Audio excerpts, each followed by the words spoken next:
আগামীকালকের কথা বলতেছি, আগামীকাল যে 7 তারিখ আসবে, এই 7 তারিখে ইমাম হুসাইন রাদিয়াল্লাহু তাআলা আনহু কারবালার ময়দানে পৌঁছালেন। 7 থাকলেন, 8 থাকলেন। ও বন্ধু এদিক দিয়া ইবনে জিয়াদ এজিদের সঙ্গে কথা বলে ইবনে জিয়াদের যত সৈন্য ছিল আর এজিদের যত সৈন্য ছিল, নিরস্ত্র মুসলমানের 20 থেকে 22,000 সৈন্য তাদেরকে ঘেরাও করে ফেললেন। ঘেরাও করে ফেলার পর 10 তারিখে সকালবেলায় বলতেছে, 10 তারিখে 9 তারিখে সকালবেলায় বলছে ও হুসাইন যুদ্ধ করা লাগবে।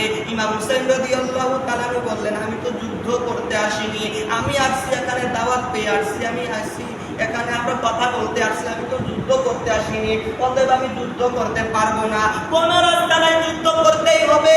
9 তারিখ দিন গেল, রাত গেল।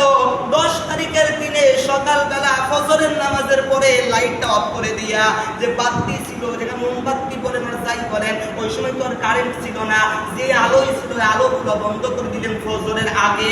শেষ রাত্রে আলোগুলো বন্ধ করে দিয়া ইমাম হুসাইন রাদিয়াল্লাহু তাআলা বললেন যে সঙ্গীরা, আমার সঙ্গে যারা আসছো, আমার নানা বলছে আমাকে এখানে বরদান দেওয়া লাগবে, অতএব আমি এখান থেকে যাইতে পারবো না।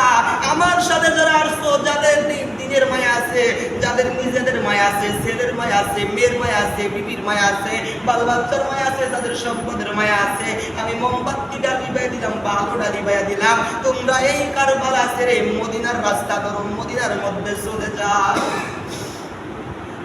আল্লাহর নবীর ওই জায়গায় যত সাহাবী ছিল, যত মুসলমান ছিল, 70 থেকে 72 জন কাফেলা করে যখন গেছে, তারা বলছে না হুসাইন, না আমরা যাইতে পারবো না।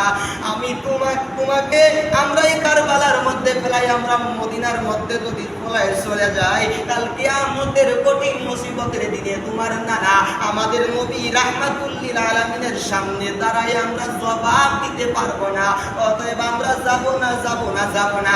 তোমাকে যদি বরদান দেওয়া লাগে, তোমার সামনে যতগুলি তরবারি আসবে, তোমাকে ভেদ করে আমরা তোমার সামনে যে আমাদের বুক পেতে দেবো, সিনা পেতে দেবো, তারপরেও আমাদের একটু ফোঁটাটাই রক্ত থাকতে, এতটুকু রক্ত থাকতে তোমার শরীরে একটা আসর লাগতে দিব না। চিৎকার মেরে কোন সুবহানাল্লাহ।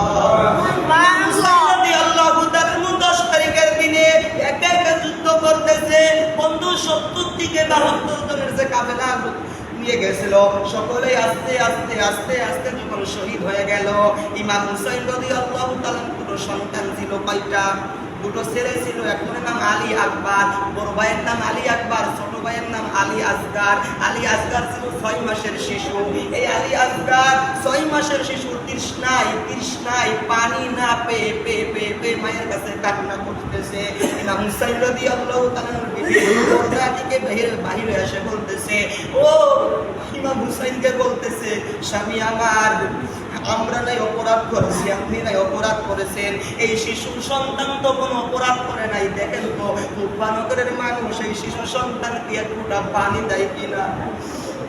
ইমাম হুসাইন রাদিয়াল্লাহু তাআলা নিজের সন্তানকে কোলের মধ্যে নিলেন। কোলের মধ্যে নিয়া ঘোড়ার পিঠে সওয়ার করে ফুরাত নদীর তীরে যখন পানি আনতে গেলেন, পানি আনতে যাওয়ার পরে দেখে কি ইবনে জিয়াদের যত সৈন্য ছিল, এজিদের যত সৈন্য ছিল, সব তাদেরকে ব্যারিকেড দিয়ে রাখছে, ঘেরাও করে রাখছে। তাদের একটা কথা, ইমাম বংশের কারোর এক ফোঁটা পানি আমরা খাইতে দিব না। ও বন্ধু, ইমাম হুসাইন রাদিয়াল্লাহু তাআলা যখন পানি আনতে গেলেন, তারা পানি দিতে চাইতেছে না। ইমাম হুসাইন রাদিয়াল্লাহু তাআলা বললেন, রে কুফানগরের মানুষ, দুশমনে যদি থাকে, আমি ইমাম হুসাইন আমার সঙ্গে আছে, আমার এই শিশুর সন্তান 6 মাসের শিশু তো কোনো অপরাধ করে নাই, অতএব একে যদি এক ফোঁটা পানি দাও, তোমাদের তো কোনো ক্ষতি হবে না, আর এই সন্তান তো তোমাদের সাথে যুদ্ধ করতে পারবে না, অতএব তোমরাকে এক ফোঁটা পানি দিয়ে বাঁচাও। ইমাম হুসাইন রাদিয়াল্লাহু তাআলা এই কথা বলার পরে ইবনে জিয়াদ এবং ইজিদের যত সৈন্য ছিল, তাই কাফেরদের থেকে একটা তীর এসে ইমাম হুসাইনের দিকে আসলো বন্ধু। এই তীরটা আস্তে আস্তে হুসাইনকে লক্ষ্য করে তারা মারছে, কিন্তু হুসাইনের গায়ে না লেগে আস্তে আস্তে এই 6 মাসের শিশু আলী আসগারের সিনাটা বের করে সিনার মধ্যে ঢুকে গেছে। রে মুসলমান, কেমনে সহ্য করো যেই ইয়াজিদ আল্লাহর নবীর আহলে বাইত হযরত হুসাইনকে যারা হত্যা করলো, তাদের পক্ষ নিয়ে আজকে বাংলাদেশে শুধু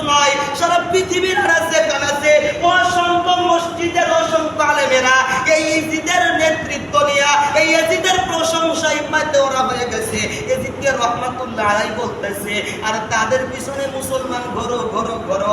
আল্লাহ নবী হযরত উমর ফারুকের একটা হাদিসের কথা বলতেছি, হযরত উমর ফারুক থেকে হাদিসটা আসছে। আল্লাহ নবী হযরত উমর ফারুককে বলছিল, উমর রে তুমি শুনে নাও, এমন একটা জামানা আসতেছে বাবা, এমন একটা যুগ আসতেছে বাবা, যেই যুগের মুসলমানদের, যেই যুগের আলেমদের টুপি তোমার টুপির চাইতে বড় হবে।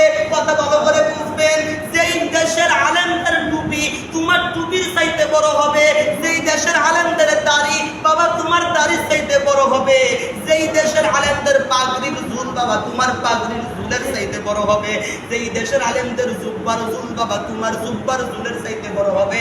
মাগার তাদের গলার নিচে ইসলাম যাবে না। সেই জামানা চলতেছে বন্ধু, সেই জামানা চলতেছে। আমরা কি দেখতেছি?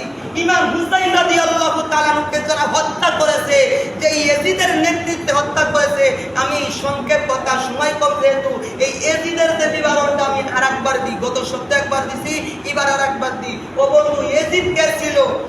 ইমাম হুসাইন রাদিয়াল্লাহু তাআলা কে যখন হত্যা করা হলো, সংক্ষেপ কথা, ইমাম হুসাইন রাদিয়াল্লাহু তাআলা কে হত্যা করার পর শিমল যখন ইমাম হুসাইনকে যখন হত্যা করলো, হত্যা করার পরে দেহটা তো পুরাতে কারবালার ময়দানে না, এই গরকানটা নিয়ে যখন তারা ইয়াজিদের দরবারে গেছে, ইয়াজিদের দরবারে যাওয়ার পরে এই গালের মধ্যে যে দাঁত আছে না, ইমাম হুসাইনের যে দাঁত ছিল, এই দাঁতের মধ্যে ইয়াজিদ একটা সুই, অর্থাৎ বলা যায় একটা বল্লম দিয়া দাঁতের মধ্যে আঘাত করছে, আর বলছে বদরের প্রান্তরে, মানে বদরের প্রান্তরে 70 জন কাফের নেতাকে আল্লাহর রাসূলের নির্দেশে তাদেরকে হত্যা করা হয়।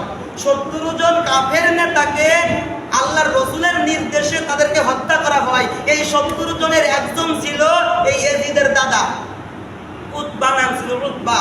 এই উতবাকে হত্যা করা হয়। অতএব ইয়াজিদ বলতেছিল, ওই দাঁতের মধ্যে বল্লম দিয়ে আঘাত করতেছিল, আর বলতেছিল যে বদরের প্রান্তরে আমার দাদা সহ কুরাইশ কাফের নেতা 70 টা কাফের নেতা হত্যা হয়েছিল, এই হত্যার বদলা নিলাম আজকে ইমাম হুসাইনকে হত্যা করে।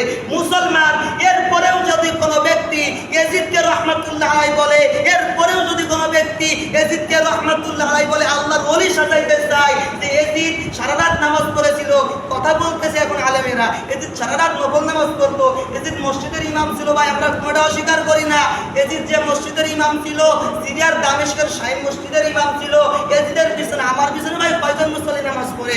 আমার পিছনে আপনারা 3-4 জন 5 জন মুসল্লি প্রত্যেকদিন নামাজ পড়েন, ঠিক না? আর ইয়াজিদের পিছনে কয়জন মুসল্লি নামাজ পড়তো জানেন? এক জামাতে 1.25 লক্ষ মানুষ নামাজ পড়তো। সেই ইয়াজিদ, যে ইয়াজিদের দাড়ি ছিল মাজা পর্যন্ত, যে ইয়াজিদের পাগড়ির ঝুল ছিল পা পর্যন্ত, যে ইয়াজিদ আল্লাহর মানে এত মানে কি করতো, বুজুর্গ করে দেখাইতো বন্ধু। তিনি ছিল ক্ষমতার লোভী। 64 হিজরিতে ক্ষমতায়, 60 হিজরিতে ক্ষমতায় আসলেন, 64 হিজরিতে তিনি ইন্তেকাল করলেন, 64 হিজরিতে তিনি ইন্তেকাল করলেন। ইয়াজিদের মৃত্যুর বিবরণটা একটু পড়ে দিচ্ছি, ইয়াজিদের কিভাবে মৃত্যু হয়েছে। এই ইমাম হুসাইন রাদিয়াল্লাহু তাআলা দাঁতের মধ্যে আঘাত করতেছিল, ওই জায়গায় যায়েদ ইবনে আরকাম নামক একজন সাহাবী ছিল, মানে অনেক বয়স্ক একজন সাহাবী ওই জায়গায় উপস্থিত ছিল। অনেক বয়স্ক একজন সাহাবী যায়েদ ইবনে আরকাম, তিনি উপস্থিত ছিলেন। তখন দাঁতের মধ্যে বল্লম দিয়ে যখন আঘাত করতেছিলেন, তখন এই যায়েদ ইবনে আরকাম বলতেছিলেন, ইয়াজিদ রে তোমার সমস্ত কালচার আমি মেনে নিলাম, কিন্তু বাবা একটা জিনিস আমরা মানতে পারলাম না। বলছে কি মানতে পারলে না? তুমি যে দাঁতের মধ্যে ইয়াজিদ রে বল্লম দিয়ে আঘাত করতেছো, আমি যায়েদ ইবনে আরকাম, আমি নবীর সাহাবী, আমি নিজে সাক্ষ্য দিয়া বলতেছি, আমি নিজের 2 চোখে অনেকবার দেখেছি আল্লাহর হাবিব দয়াল নবী রাসূল পাক সাল্লাল্লাহু আলাইহি ওয়াসাল্লাম এই আমার হুসাইনের এই 2টা দাঁতের মধ্যে 2টা ঠোঁট দিয়া নবীজি নিচের মুখ দিয়া চাটতেন। অদস্ত নবীজির যে জায়গায় হযরত হুসাইনের চুমা লাগেছিল, গলার মধ্যে চুমা লাগেছিল, গলার মধ্যে দিয়া কাটছিল না, মুখের মধ্যে চুমা লাগছিল, মুখের মধ্যে দিয়া কাটছিল না। ইমাম হুসাইন বলছিল, ও সীমার তুই যে আমারে মারবি আমি এটাই জানি, আমি এটা আরো অনেক আগে জানি। তার কারণ আমার নানা বলছিল একটা কালো টুরা কাটা কুকুর, একটা কালো টুরা কাটা কুকুর